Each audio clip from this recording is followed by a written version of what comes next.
The blue light from Earth filled the window of the Lunar Research Station's lab as Tom Reed stared at his computer screen. His eyes were tired after 12 hours of analyzing data from the deep space sensors. He reached for his coffee mug, only to find it empty again. Just as he was about to call it a night, a red warning light began flashing on his monitor. "That's strange," he muttered, leaning closer to the screen. The sensors had picked up an energy signature unlike anything he had seen before. It was moving fast, too fast for any human spacecraft, and it was heading straight for the moon. Tom's fingers flew across the keyboard as he tried to get better readings. The energy pattern didn't match any known spacecraft or natural phenomenon. His heart began to beat faster as he realized what this might mean. After 15 years of searching for signs of alien life, could this be it? He grabbed his phone and called the station commander. "Sir, you need to see this. Something's approaching the moon, and it's not one of ours."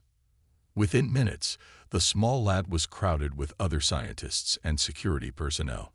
They watched as the mysterious object got closer. Through the station's telescopes, they could now see it was a ship, but like no ship they had ever seen before. It looked like it was made of crystal, with surfaces that caught and reflected the sunlight in rainbow patterns. "It's damaged," Tom pointed out, noticing the cracks running along one side of the vessel. The ship was leaking some kind of bright energy, like a trail of glowing dust in space. The crystal ship slowed as it approached the station.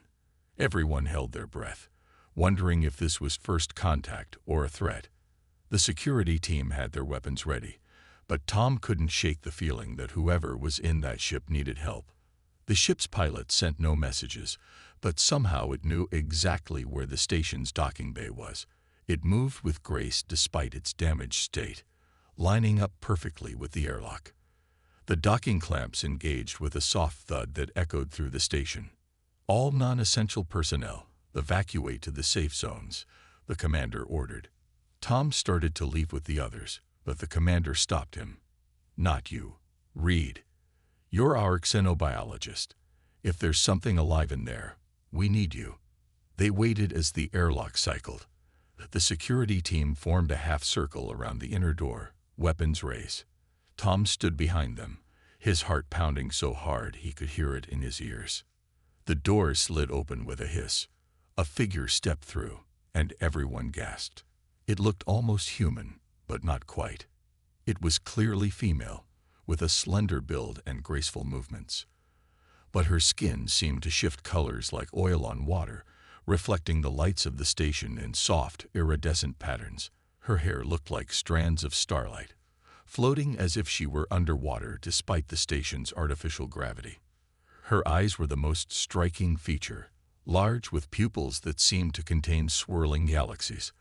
Those eyes scanned the room quickly, taking in the weapons pointed at her, before settling on Tom. She took a step forward. The security team tensed, but she raised her empty hands to show she meant no harm. Then, to everyone's amazement, she spoke in perfect English, though her voice had an odd musical quality to it. "My name is Azure," she said. "I have traveled across 12,000 light years to find you. You are humanity's xenobiologist, correct?" Tom nodded, too stunned to speak. "Good," she continued, "because I need your help. My entire species will die without it." She took another step forward, and this time the security team didn't stop her. "You see, I am the last of my kind who is still awake. The others sleep in failing stasis pods on our dying world. And you, Tom Reed, are the only one who can help me save them." Before anyone could respond, Azure stumbled. The color seemed to drain from her iridescent skin, leaving it pale and dull. Tom rushed forward, catching her before she fell. She felt light in his arms, as if her bones were hollow like a bird's. "The journey," she whispered. "It took more energy than I had." Then her eyes closed, and she went limp in his arms. Tom looked up at the commander. "Sir, we need to get her to the medical bay. Now." As they rushed through the station's corridors with their unconscious visitor, Tom couldn't help but wonder, how did she know his name? And why, Out of all the civilizations in the galaxy, did she come to humans for help? He had a feeling he was about to find out. Azure woke up 3 hours later in the station's medical bay. The color had returned to her skin, shifting between soft blues and purples under the bright lights. Tom sat nearby, watching as the medical team checked her vital signs on machines they had modified to work with her alien biology. "Your cellular structure is fascinating," Dr. Wells, the chief medical officer, said as she studied the readings. "It's almost crystalline, like your ship." Azure sat up slowly, her starlight hair floating around her face. "Yes, my people, the Lumini, evolved in the light of a crystal star. We became like the light we lived in." She turned to Tom, her galaxy eyes serious. "But now that star is dying, and with it, my entire civilization." The room grew quiet. Tom pulled his chair closer to Azure's bed. "Tell us what happened. Why are you the only one awake?" Azure's hands moved as she spoke, creating small patterns of light in the air. 1,000 years ago, our scientists discovered our star was failing. It would take centuries to die, but die it would. We had a choice: leave our homeworld and become refugees among the stars, or sleep until we could find a solution. Her voice grew soft. We chose to sleep. She explained how her people built vast chambers deep underground, filled with millions of stasis pods. The pods were powered by crystals that captured the dying star's remaining energy. The Lumini would sleep while automated systems searched for a solution. But something went wrong, she continued. The systems started failing 6 months ago. I was part of the Guardian team, those chosen to wake periodically and check on our people. When I woke for my shift, I found the pods were breaking down. The others in my team, her voice broke. They never woke up. Tom reached out instinctively to comfort her, then hesitated, unsure if she would welcome the touch. Azure surprised him by taking his hand. Her skin felt warm, like sunlight through glass. "I tried everything to fix the pods," she said, "but our technology depends on the crystal star's energy. As it fades, the pods fail. I spent months searching for help. I visited 17 different worlds with spacefaring civilizations. Why didn't they help you?"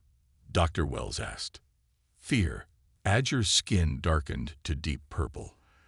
"They feared our technology, our knowledge. They thought if they helped us wake up, we might become a threat. Some wanted to study our sleeping people like lab specimens. Others simply didn't care." "But why come to us?" Tom asked. "Humans have only reached our own moon. We're centuries behind your technology." Azure's eyes met his. "Because you're different. I studied your species before I came. You're young, yes, but you have something rare in the galaxy. You still dream. Other civilizations lost that when they grew old. But humans—" She smiled, and her skin rippled with colors. "Humans look at the impossible and try anyway. You fail often, but you keep trying. That's what my people need now." The medical bay door opened, and the station commander walked in with 2 security officers. "That's a nice story," he said, "but we need proof. Your ship's damaged. How do we know you're not just making this up to get our help repairing it?" Azure stood up, her movements graceful despite her recent collapse. She pulled a crystal from her pocket, about the size of a thumb. When she held it up, the air filled with light, and suddenly they weren't in the medical bay anymore. They stood in an enormous cavern that stretched farther than they could see. Rows upon rows of crystal pods filled the space, each containing a sleeping figure. The pods pulsed with a weak light, like dying heartbeats. "This is happening right now," Azure said as the hologram showed cracks spreading across some of the pods. "Each failed pod means more of my people lost forever. In 3 months, the system will fail completely." The image faded, leaving them back in the medical bay. "I'm not asking you to trust me blindly," she said. "Come see for yourself. But please, decide quickly. Every day I spend convincing you is another day closer to losing everything I love." Tom looked at the commander, then back at Azure. He had spent his life searching for alien life. Now he had found it, and it needed humanity's help to survive. But could they trust her? And even if they did, could they really save an entire civilization? The commander's next words would begin to answer those questions. The commander had given them 1 week to prove Azure's story before he would contact Earth. Tom spent every moment he could with her, learning about her civilization while running tests to verify her claims. They sat in his lab, surrounded by screens showing analysis of her ship's crystal technology. "Your people really never tried to take over other worlds?"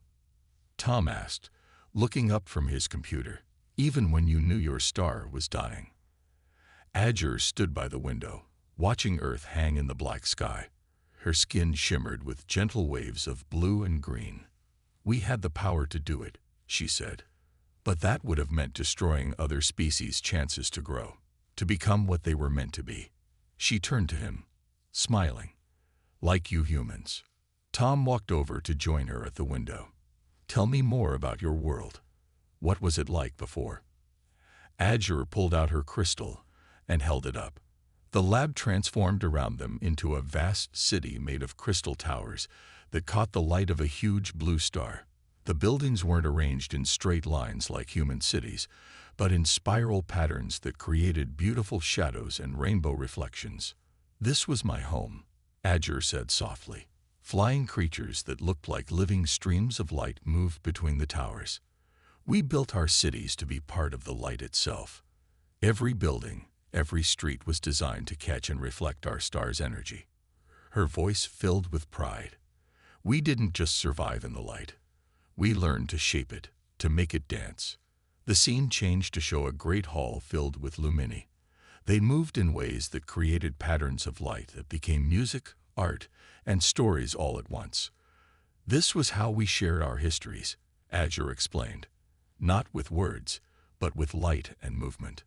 Tom watched in amazement as the light show told the story of the Lumini's first steps into space.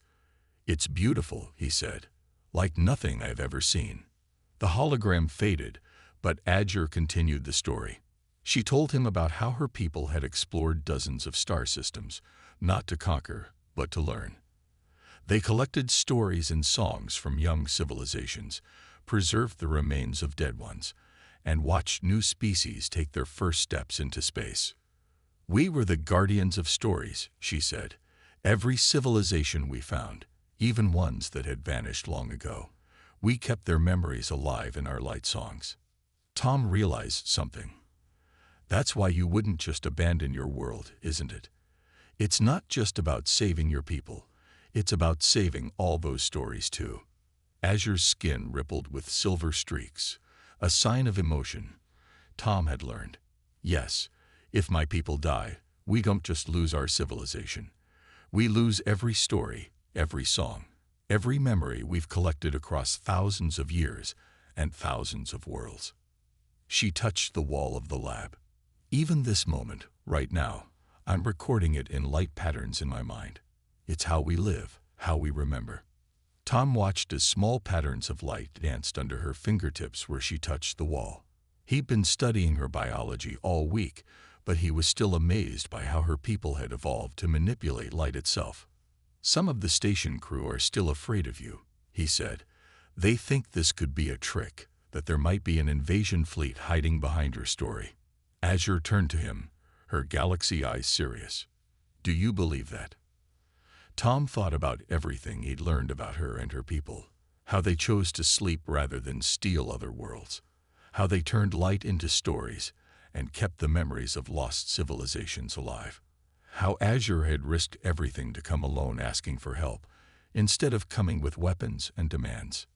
"No," he said firmly, "I believe you, and I'll help you convince the others." Azure's skin lit up with joy, filling the lab with soft, warm light. But before she could speak, alarms began blaring through the station. Red emergency lights flashed in the corridors. "Warning," the station's AI announced. "Multiple vessels approaching from Earth orbit. Military signatures detected. All personnel report to emergency stations." Tom and Azure looked at each other in shock. It seemed their week of privacy was over. Earth had found out about their visitor, and they weren't waiting for the commander's report. Now they would have to convince not just the station crew, but the entire human race to help save a dying civilization, and they would have to do it fast. The military ships surrounded the lunar research station within an hour. Tom and Azure watched from the lab as more ships arrived, their weapons clearly visible. The station commander called everyone to the main meeting room. "They're demanding we hand over the alien visitor and her ship for study," the commander announced to the gathered crew. "They say it's a matter of Earth security." "You can't." Tom stood up. "Her people are dying. We don't have time for this." Azure stepped forward, her skin pulsing with determined purple light. "Let me show them what I showed you." She held up her crystal, but the commander shook his head. "They're not here to listen," he said. "They've already decided you're a threat." Tom turned to Azure. "What about your ship? Can it be fixed?" "The crystal drive is too damaged," she replied. "It would take months to repair, and my people don't have months." Her voice grew quiet. "But there might be another way." She connected her crystal to the station's computer system. Images appeared on the screens, technical drawings of the Lumini stasis pods. "My ship's computer contains the designs. If we could adapt your technology to work with ours, we might be able to build new stasis units." Tom studied the designs. "These are incredibly complex, but," he pointed to parts of the design. "Look here.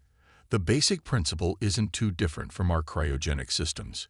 We'd need to modify the energy source, create new containment fields." "Stop right there," a new voice commanded. Armed soldiers had entered the room, led by a stern-looking general. "All research materials are now classified. Dr. Reed, step away from the alien."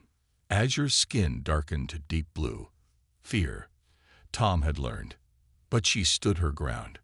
"Please," she said to the general. "My people are dying. We need help now, not months from now." The general ignored her, speaking into his radio. "Prep the containment unit. We're taking the alien and all related technology to the secure facility." Tom looked at the design still on the screen, then at Azure. In that moment, he made a decision that would change everything. He quickly typed commands into the computer, starting a download of the stasis pod designs. "If you take her," Tom said loudly, drawing attention while the download completed, "you'll never figure out how her technology works. It's not just machines. It's connected to her biology. You need both of us." The general paused. "Explain." Tom pulled up his research data. "The Lumini evolved with crystal technology. Their bodies can directly interface with it. I spent the last week studying how it works. Without my research, you'll waste months just figuring out the basics." "Is this true?" the general asked Azure. She caught on to Tom's plan. "Yes, our technology is part of us. It took Tom days just to learn how to read our basic energy patterns, and time is something my people don't have." The general considered this. "Fine, you'll both come to the secure facility. We'll continue the research there." Tom grabbed a data pad while no one was looking, the stasis pod designs now safely stored in it. "We'll need my complete research setup," he said. "Every piece of equipment. It's all calibrated specifically for studying Lumini technology." The general nodded to his soldiers, who began packing up the lab equipment. Tom moved closer to Azure and whispered, "Trust me. I have a plan." Azure's skin flickered with tiny points of light, her people's version of a nod. As they packed up the lab, Tom saw Dr. Wells, the medical officer, watching them. She had helped treat Azure when she first arrived. Their eyes met, and she gave him a slight nod. Tom relaxed slightly, knowing they had at least one ally. The soldiers finished packing the equipment into cases. "Move out," the general ordered. "Transport leaves in 15 minutes." As they were led toward the shuttle bay, Tom's mind raced. He had the stasis pod designs. He had his research. Now he just needed a way to break free from the military's control and find a ship capable of reaching Azure's homeworld. He looked at Azure walking beside him, her skin shifting between worried purple and hopeful gold. He had promised to help save her people, and he meant to keep that promise, no matter what it took. The military transport ship rumbled as it moved away from the lunar research station. Tom sat next to Azure in the passenger compartment, watching through a small window as the station grew smaller. 6 armed guards kept their eyes on them, while cases of lab equipment filled the back of the ship. Azure's skin had turned a deep, worried blue. She leaned close to Tom and whispered, "What's your plan?" Before he could answer, the ship's lights flickered. A familiar voice came through the speakers. "Warning, medical emergency in the cargo bay. Quarantine protocols engage." It was Dr. Wells' voice. She had kept her promise to help. Red warning lights flashed, and the ship's automatic systems sealed off different sections.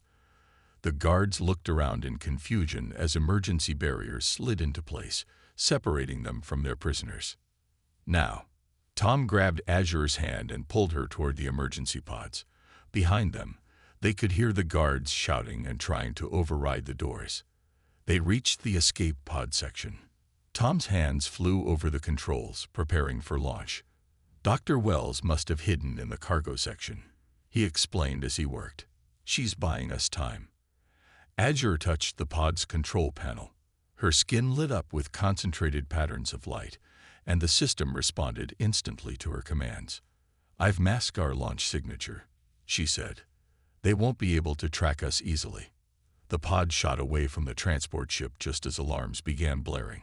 Through the window, they could see other ships turning to follow them, but Azure's light-based masking technology made their pod nearly invisible. "We need to get to my research center in the Pacific," Tom said as they sped toward Earth. "It has a prototype ship we can use, one that can reach your homeworld." Azure's eyes widened. "You have ships that can travel that far?" "Not exactly," Tom admitted, "but we have an experimental drive system that uses crystal matrices for power, similar to your technology, just less advanced. With your help, we might be able to modify it."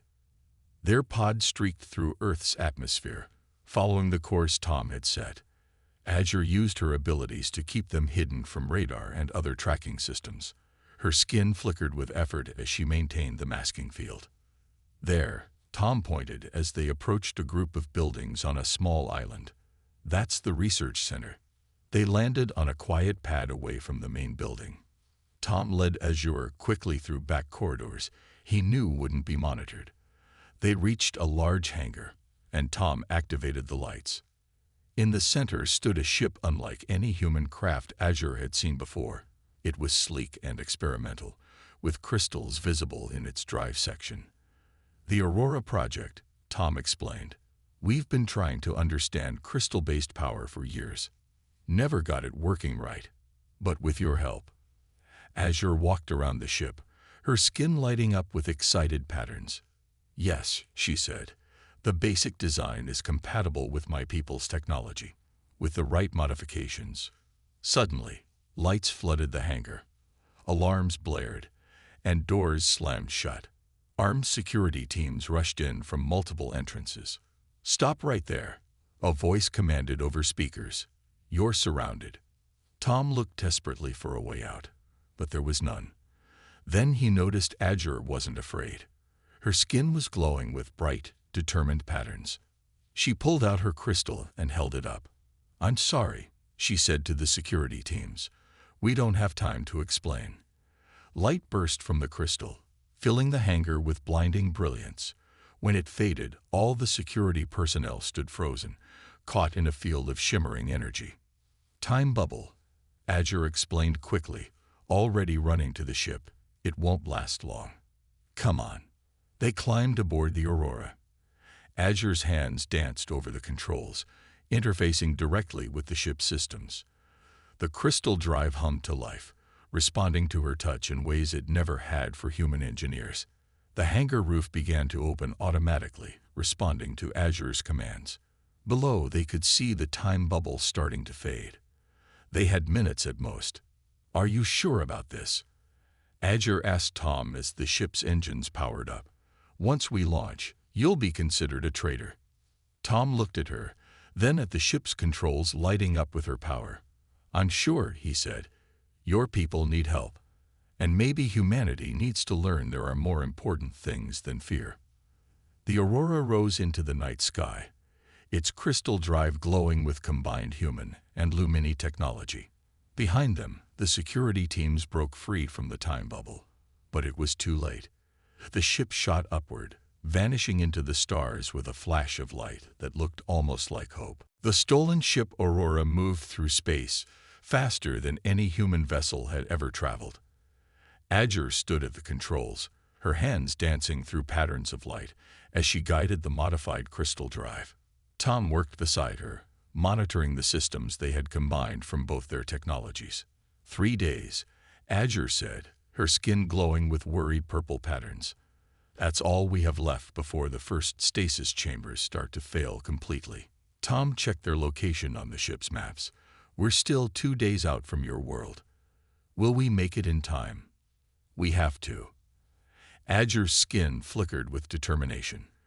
"But we're being followed." Behind them, keeping pace despite the incredible speed, were 5 ships. 3 were from Earth's space fleet, but 2 were different. Alien vessels with strange, organic-looking designs. "The Watchers," Azure explained. "They're the ones who refused to help before. They don't want anyone waking up the Lumini." Tom looked at the scanner readings. "They're gaining on us. The crystal drive is starting to overheat." Azure's hands moved faster over the controls, creating complex patterns of light. The drive's hum changed pitch, and their speed increased. But warning lights started flashing across the control panel. "The human parts of the ship can't handle this much power," Tom warned. "We need to slow down." "We can't." Azure's voice was firm. "My people will die if we do." Her skin began to glow brighter, and Tom realized she was feeding her own energy into the ship's systems. "Stop." He grabbed her hand. "You'll burn yourself out." "I have to try." Tears like liquid starlight fell from her eyes. "Everything my people ever were, every story we kept alive, every memory we preserved, it will all die if we fail." Tom looked at the pursuing ships, then at the drive controls. "There might be another way. Your people can share memories through light, right? Share them with the ship." Azure's galaxy eyes widened with understanding. "The crystal matrices, they could hold the patterns, but it would take all my strength to transfer them." "I'll fly the ship," Tom said. "You focus on the transfer." Azure nodded and placed her hands on the main crystal. Her skin began to pulse with waves of light as she poured her people's memories into the ship's crystal systems. The drive's power increased, but this time it was stable, balanced by the ancient knowledge flowing through it. The pursuing ships fell behind as the Aurora shot forward, riding on the power of a civilization's worth of memories. Through the viewport, they could see Azure's dying star growing larger. They entered the star system, and Azure gasped. Tom looked up from the controls to see her homeworld through the viewport. It was beautiful and tragic.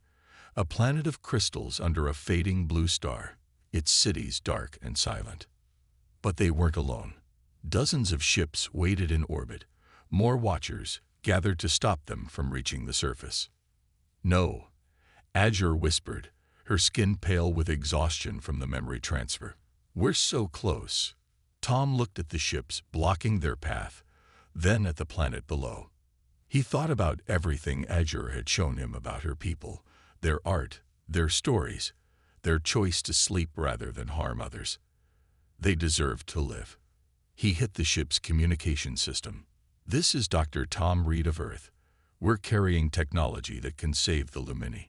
Stand aside, or prove that you're exactly what you fear, destroyers of civilizations." For a long moment, nothing happened. Then one of the Earth ships that had been chasing them moved forward. It was the largest one, carrying Admiral Chen, the head of Earth's space fleet. "This is Admiral Chen," a voice came through the communicator. "Dr. Reed, what you're doing is against every protocol we have." A pause. "But we didn't go into space to let civilizations die. The Earth ships will escort you to the surface. Anyone who tries to stop this rescue mission will be considered hostile. The Watcher ships held their position as the Earth vessels formed up around the Aurora. Together, they descended toward the surface of the crystal world, where millions of Lumini slept in failing stasis chambers, waiting for help that was finally coming. But they still had to reach the stasis chambers and get the new systems working. And time was running out. The underground chamber was vast and silent, filled with millions of crystal stasis pods stretching as far as the eye could see. Tom and Azure ran between the rows, followed by teams of Earth scientists and engineers carrying equipment. The pod's light was fading, growing dimmer with each passing minute. Here, Azure stopped at a central control station. Her hands moved over the crystal panels, which flickered weakly in response. The main power systems are almost gone. We have less than an hour. Tom connected their modified stasis technology to the ancient Lumini systems. Other teams spread out through the chamber, setting up similar connections at key points.